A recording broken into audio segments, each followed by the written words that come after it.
Hi, I'm Mathias. I'm an English faculty member at Itasca Community College. Started here at Itasca in 1988. That first year I had a student ask me if I'd be interested in helping to lead a Bible study. This young man had 2 or 3 of his friends and we spent the year together. Next year rolled around. These guys had a bigger vision. They wanted to help reach the campus for Christ. And they said, wouldn't this be great if we could reach the whole campus with the good news, and wouldn't it be great if this public college had an outreach that was big enough to include Jesus Christ. A student who transferred from ICC to University of Wisconsin School where he got involved in Cru, and he called back and said, you got to get hooked up with Cru.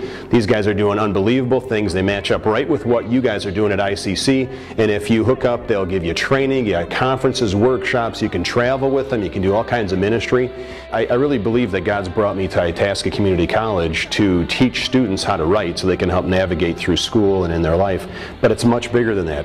In 1983, as a graduate student, I became a Christian. I became a follower of Christ, and because of that, I am no longer in charge of my own destiny. I've turned my destiny over to the Lord. So here now I'm working at Itasca, and I really believe that God gives me opportunities to share with students.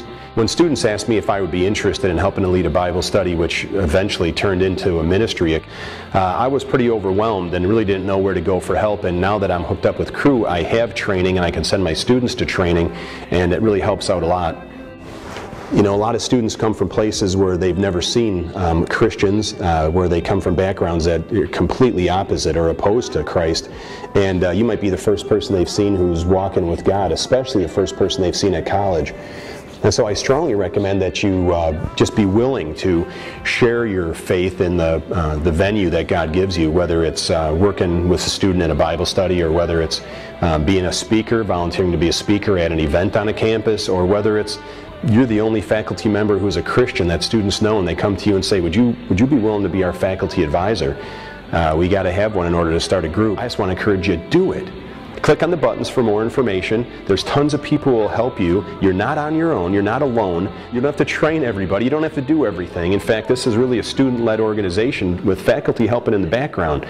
But that faculty help in the background is vital to being able to start something like this, because you know how to navigate your way around campus. Students need to have somebody as an advocate for them, and that's what we're able to do as faculty. And maybe you're put on your campus for such a time as this. I say go do it.